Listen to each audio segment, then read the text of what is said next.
Frostbite isn't a threat out here. It's a promise. When the mercury plummets to -71 degrees, your own exhaled breath turns to ice crystals that chime in the dead air.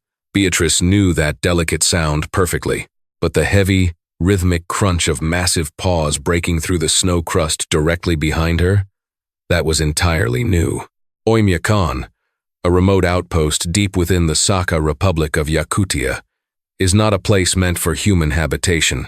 It is a frozen crucible where tires shatter like glass, where engines must be left running from October to April, and where a spilled cup of boiling water turns into a cloud of snow before it ever touches the earth. For Beatrice Gallagher, a 78-year-old widow of a rugged American meteorologist, it was simply home. Beatrice and her late husband, Arthur, had moved to the Siberian taiga nearly 4 decades ago. Arthur was funded by a coalition of international universities to study the localized microclimates of the world's coldest permanently inhabited settlement. When Arthur passed away from a sudden aneurysm 12 years ago, Beatrice did not pack up and return to the mild, forgiving seasons of her native Oregon. She buried him in the permafrost, a labor that required burning tires for 3 days just to thaw the ground enough to dig and stayed. She knew the rhythms of the taiga. She respected its brutal, unforgiving honesty. The morning of January 14th began like any other, only colder, much colder. Inside her heavily insulated, reinforced log cabin, the mercury thermometer mounted by the window had bottomed out. The red line had retreated into the bulb, meaning the temperature outside had dropped past the -65-degree mark. According to the digital meteorological station Arthur had installed, which Beatrice still painstakingly maintained, the outside air was hovering at an unfathomable 71 degrees Celsius. At this temperature, the cold is not merely a weather condition, it is a physical entity. It presses against the walls. It searches for microscopic cracks in the chinking. It wants to get in. Beatrice was sitting by the cast-iron stove, sipping black tea and listening to the sporadic, static-laced voice of Dr. Simon Caldwell over the shortwave radio. Simon was a British researcher stationed at a base camp 80 miles south. "B, do you copy? The pressure system is stalling. We're looking at a historic deep freeze. Do not, under any circumstances, go outside today. Over." Beatrice keyed the microphone, her voice raspy but steady. "I copy." "Simon, but the diesel generator is coughing. The fuel line might be gelling up despite the additives. If I lose power, the secondary heater dies, and my pipes burst within the hour. I have to clear the exhaust and check the line. Over." "Bea, it's 71 below. Your exposed skin will freeze in less than 2 minutes. Over." "Then I'll be quick," she replied, releasing the button and powering off the radio to conserve battery. She began the arduous process of dressing for the void. Thermal base layers, heavy wool sweaters, insulated coveralls, and a massive parka lined with wolverine fur. She pulled on thick reindeer hide boots, double-layered wool gloves tucked into heavy Arctic mittens, and finally, a balaclava and ski goggles. Only a fraction of an inch of skin around her eyes was exposed, and even that felt perilous. Stepping out of the heavy, reinforced cabin door was like stepping into the vacuum of space. The cold hit her with the force of a physical blow. Driving the air from her lungs, the world was cast in a pale, ethereal blue light, the sun barely cresting the horizon. The silence was absolute, save for the sudden, gunshot-like crack of a distant larch tree bursting open as its inner sap froze and expanded. Beatrice moved deliberately toward the generator shed, 50 yards from the main cabin. The snow under her boots didn't crunch. It squeaked with a dry, metallic friction. She reached the shed, worked the heavy latch, and stepped inside. It took her 10 minutes of agonizing, precise movements to wrap an electric heating blanket around the gelled fuel line and clear the ice from the exhaust vent. Mission accomplished. She secured the shed and turned back toward the cabin. That was when she saw them. Intersecting her fresh boot prints were tracks that had not been there 15 minutes ago. They were enormous, the size of dinner plates pressed deep into the hard-packed snow. Beatrice stared down through her fogging goggles, her mind struggling to process the visual data. Wolves were common, but a wolf track was the size of a man's palm. Bears were in deep hibernation. These tracks lacked claw marks, indicating a feline, but a cat this size in the depths of Oymyakon, it was biologically impossible. The Amur tiger, the Siberian tiger, lived in the Primorsky Krai region, over 1,000 miles to the south. They did not come this far north. There was nothing for them to eat, and the extreme cold of the Yakutian winter was lethal even to them. Yet, the tracks were undeniably real, and they were incredibly fresh. A primal, instinctual dread flooded Beatrice's veins, temporarily warming her against the 71 degrees Celsius air. She was completely unarmed. Her hunting rifle was resting uselessly inside the cabin, leaning against the doorframe. She was caught in the open, encased in heavy, restrictive clothing. 50 yards from safety, she slowly lifted her head, her breath crystallizing in the air like shattered glass, and scanned the tree line. At first, there was only the endless expanse of white and the skeletal, frost-coated trunks of the birch and larch trees. But the taiga is a master of camouflage. Near a massive snowdrift, about 30 yards to her right, the shadows seemed to detach themselves from the trees. Beatrice froze, her heart hammering against her ribs like a trapped bird. Stepping out from the dense brush was a creature of mythic proportions. It was a Siberian tiger, easily weighing 600 pounds, its thick, pale orange coat contrasting violently with the sterile white environment. Its massive head swung slowly, taking in the clearing. The beast was majestic, but as Beatrice's eyes adjusted, the grim reality of the predator's condition became apparent. The tiger was starving, its ribcage pressed sharply against its thick winter coat. Frost and thick icicles clung to its whiskers and the ruff of its neck. It moved with a labored, heavy limp, favoring its left hind leg.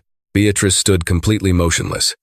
At 78 years old, she knew she could not outrun an apex predator, even a crippled one. She also knew that turning her back would trigger its prey drive. She had survived in this wilderness by understanding the rules of nature, and the first rule of encountering a desperate predator is to hold your ground. The tiger stopped its forward momentum and turned its massive head toward her. Time seemed to fracture and slow. The temperature was 71 degrees below zero, a cold so profound it could freeze a human to death in minutes. Yet Beatrice felt beads of sweat forming beneath her balaclava. She made eye contact. The tiger's eyes were a piercing, luminescent amber. They were not filled with the mindless bloodlust she had expected. They were filled with exhaustion, agony, and a profound, calculating intelligence. For a long, terrifying moment, the apex predator and the elderly widow simply stared at one another across the frozen expanse. The only sound was the chiming of Beatrice's frozen breath and the heavy, ragged exhalations of the massive cat. Then, the tiger took a step forward. Beatrice's breath caught in her throat. She braced herself for the charge, slightly praying it would be quick. Instead, the tiger took another uneven step, its left hind leg dragging terribly through the snow. As it moved, Beatrice heard a sickening, metallic, clinking sound. Her gaze dropped from the tiger's eyes to its crippled leg. Embedded deep in the muscle and sinew above the paw was a massive, rusted steel snare. Attached to the snare was a heavy iron chain, the end of which had been ripped completely from whatever tree a poacher had anchored it to. The tiger hadn't wandered 1,000 miles north by accident. It had been driven mad by pain, fleeing blindly into the deep freeze, dragging a 20-pound iron chain through the snow until it had reached the literal end of the habitable earth. The beast took a third step, closing the distance to 20 yards. It let out a low, vibrating chuff, a sound that rattled the air in Beatrice's chest. It's going to kill me, she thought. It's in agony, and it's going to eliminate the first human it sees. But the impossible happened. At 15 yards, the tiger's front legs buckled.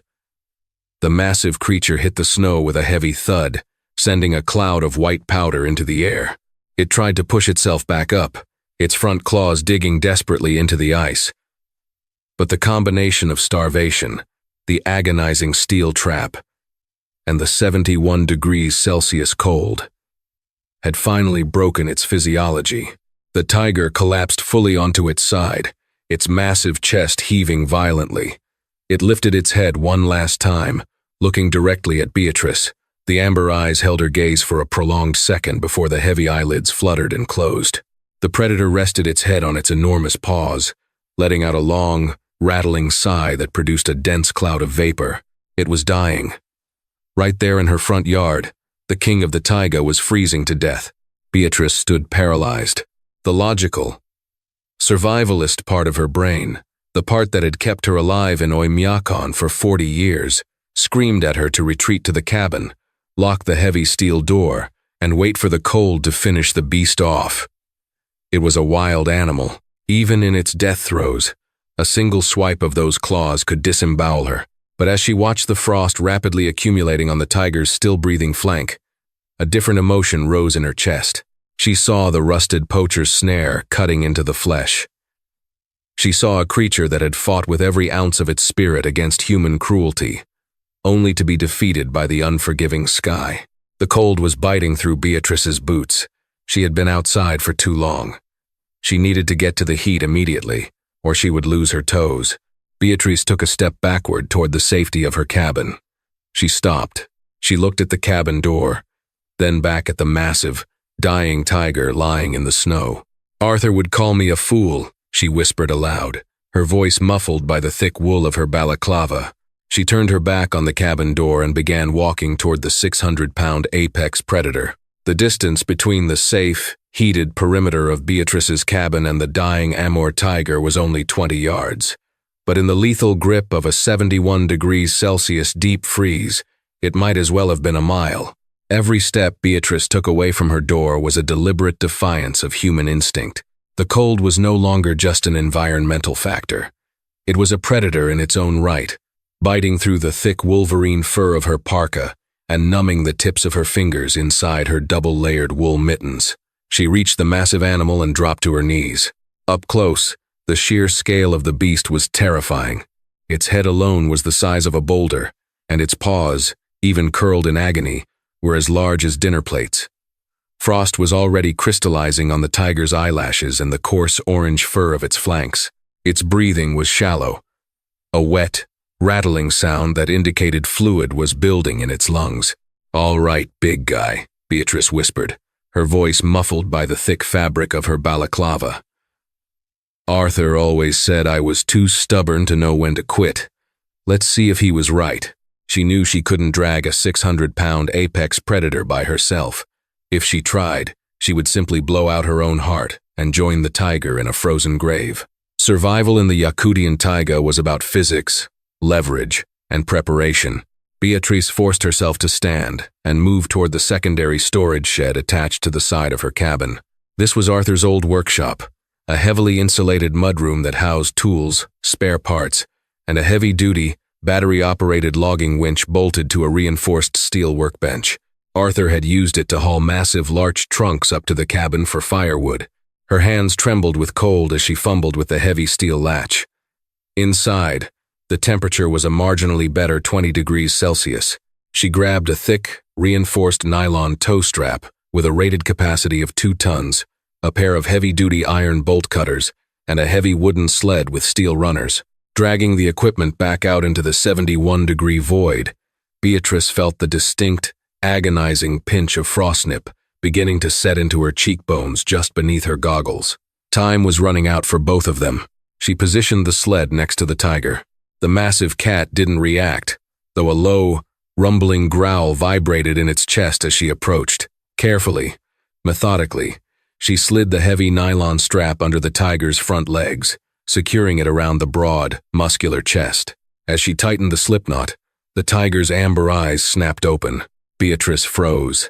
She was inches from jaws that could snap her femur like a dry twig. The tiger lifted its massive head, its ears flattening against its skull. It bared fangs that were 4 inches long, stained yellow and chipped from chewing frantically at the steel trap on its leg. Beatrice didn't flinch. She kept her hands entirely visible, lowering her head slightly in a gesture of non-aggression. "I know it hurts," she said, keeping her tone completely flat and soothing. "I know," whether it was exhaustion, near-death delirium, or a bizarre recognition of her intent. The tiger let out a long, heavy sigh that plumed into the freezing air. It laid its heavy head back down on the snow, submitting to her actions. Beatrice moved quickly. She unspooled the thick steel cable from the winch inside the workshop, dragging the heavy hook out into the yard and attaching it to the nylon strap. She ran back inside, engaged the heavy 1-2-volt deep cycle batteries, and pulled the winch lever. The electric motor groaned in protest against the extreme cold. The steel cable snapped taut, vibrating with tension. Slowly, agonizingly, the 600-pound predator was dragged laterally through the snow and up onto the steel runner sled. Once the tiger's bulk was centered, Beatrice reversed the winch, pulling the sled, the tiger, and the heavy iron trap toward the workshop. It took 20 minutes to navigate the sled up the wooden ramp and into the insulated room. By the time the heavy door slammed shut behind them, sealing out the 71 degrees Celsius vacuum, Beatrice collapsed against the wall. Her chest heaved, her lungs burning from inhaling the hyper-chilled air. She stripped off her goggles and balaclava, gasping. But the work was only just beginning. The workshop was equipped with a small diesel stove, keeping the room at a steady 10 degrees Celsius, 50 degrees Fahrenheit. It wasn't warm, but it was survivable. Beatrice locked the inner door that led to her living quarters, a necessary precaution, and turned her attention to the tiger. The beast was thawing. As the frost melted from its fur, the metallic scent of old blood and the sickening smell of infection filled the cramped room. Beatrice knelt by the tiger's hind leg. The poacher's snare was a brutal, medieval device made of braided steel wire designed to tighten the harder an animal pulled. It had cut through the fur, the skin, and deep into the muscle. The surrounding flesh was necrotic, swollen, and leaking dark fluid. She retrieved Arthur's comprehensive trauma kit, a necessity when living a week's journey from the nearest hospital, and laid out the supplies. Asterisk. Heavy-duty bolt cutters. Betadine iodine solution. Asterisk. Combat gauze infused with kaolin, a blood-clotting agent. Asterisk. Curved suturing needles and thick nylon thread. Asterisk. A massive syringe of broad-spectrum veterinary antibiotics, kept for her sled dogs years ago. Beatrice straddled the heavy iron chain attached to the snare. She positioned the jaws of the bolt cutters over the thickest part of the braided steel loop. It required every ounce of her remaining strength. She pressed down on the handles, her frail arms shaking violently. Snap! The steel gave way. The snare sprang loose. Instantly, the pressure release caused the wound to hemorrhage. Dark, arterial blood pulsed onto the wooden floorboards. The tiger roared a deafening, concussive sound that rattled the tools on the workbench and thrashed blindly, its heavy tail slamming against the walls. "Easy! Easy!" Beatrice shouted, throwing her entire body weight onto the beast's flank to keep it from rolling and further tearing the leg. She grabbed handfuls of the kaolin-infused combat gauze and packed it directly into the gaping wound, pressing down with brutal, necessary force. For 10 agonizing minutes, she held the pressure, her hands slick with the tiger's blood, whispering continuous, meaningless reassurances to the thrashing apex predator. Slowly, the clotting agent did its job. The bleeding slowed to a sluggish weep, working with the precision of a field medic. Beatrice flushed the necrotic tissue with iodine, stitched the torn muscle fascia together using the thick nylon thread, and wrapped the entire leg in heavy compression bandages. Finally, she administered a massive dose of the broad-spectrum antibiotics, injecting it deep into the muscle of the tiger's opposite hip. Exhausted, covered in blood and sweat, the 78-year-old widow slumped against the legs of the workbench. The tiger, heavily sedated by the shock, the warmth, and the trauma, fell into a deep, ragged sleep. For 3 days, the deep freeze held Oymyakon in a suffocating grip. The outside temperature never rose above 65 degrees Celsius. Inside the workshop, a bizarre, silent domesticity settled over the two survivors. Beatrice had named him Boreas, after the Greek god of the north wind. Every 6 hours, she brought him thawed blocks of premium moose meat and bowls of warm water mixed with electrolytes. At first, Boreas was wary, his amber eyes tracking her every movement with predatory intensity. But animals, especially intelligent ones, understand the mechanics of care. By the second day, when Beatrice approached to change his bandages, the massive cat did not growl. Instead, he let out a low, vibrating chuff, a tiger's equivalent of a purr, and rested his heavy chin on his front paws, allowing her to work. During the quiet hours, Beatrice manned the shortwave radio. She had finally managed to reconnect with Dr. Simon Caldwell at the research base. "B, you have lost your absolute mind." Simon's voice crackled through the static. "You are harboring a 600-pound, wounded apex predator in an enclosed space. It's a wild animal, Bea. The moment it feels strong enough, its instincts will take over. He's healing." "Simon," Beatrice replied calmly, watching Boreas sleep through the glass window of the inner door. "And he knows who pulled the steel off his leg. I need you to contact the conservation authorities. Find a vet. I've already patched through via satellite to Dr. Harrison Cole in Khabarovsk," Simon said, his tone urgent. "He's a specialist in Amur tigers. He's furious, astounded, and currently organizing an Mi-8 transport helicopter. But Bea, they cannot fly in these temperatures. The rotor mechanics will freeze midair. You have to wait out the storm. Give it another 48 hours. We'll be here," Beatrice said. But she was wrong. They were not alone in the taiga. On the morning of the fourth day, the temperature broke slightly, rising to a still lethal 50 degrees Celsius. Beatrice was in the main cabin, brewing tea, when she heard a sound that didn't belong to the wind. It was the high-pitched, aggressive whine of heavy, two-stroke engines. She wiped the condensation from the reinforced glass of her window and peered out. Two heavy, military-grade snowmobiles cut through the tree line, kicking up massive plumes of white powder. They skidded to a halt in her front yard, right beside the blood-stained snow where Boreas had collapsed. Two men dismounted. They were clad in top-tier tactical Arctic gear, their faces obscured by polarized visors. One carried a heavy tracking telemetry receiver. The other carried an automatic assault rifle slung across his chest. Beatrice's blood ran cold. The snare hadn't just been a trap, it was a tether. The heavy iron chain had been equipped with a high-frequency radio tracker. These men weren't local hunters. They were professional black market poachers. An intact Amur tiger pelt, especially one of Boreas's size, could fetch hundreds of thousands of dollars on the illegal wildlife market. A live one, smuggled across the border, was worth millions. She watched as the man with the telemetry receiver pointed directly at her attached workshop. Beatrice didn't hesitate. She walked over to Arthur's gun cabinet, unlocked it, and pulled out his prized possession, a lever action. 45-70 government rifle. It was a heavy brush gun designed to drop a charging grizzly bear at 50 yards. She loaded 4 massive brass cartridges into the tubular magazine, the metallic clack-clack of the action sounding impossibly loud in the quiet cabin. Heavy, aggressive pounding rattled the reinforced front door. "Open up, lady," a harsh, heavily accented voice shouted from the porch. "We know it's in there. We tracked the collar tag. Open the door, and nobody gets hurt." Beatrice checked the safety on the rifle, walked to the door, and engaged the heavy steel deadbolt.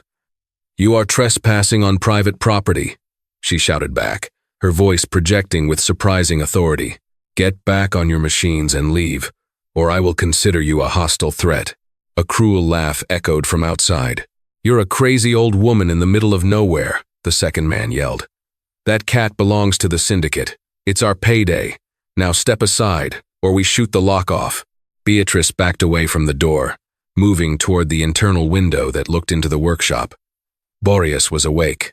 The tiger had sensed the hostility, the foreign voices, and the sudden spike in Beatrice's adrenaline. He was standing on 3 legs, his massive chest rumbling with a terrifying, resonant growl. The hair on his spine stood entirely on end. "I won't let them take you," Beatrice whispered to the glass. Outside, the poachers lost their patience.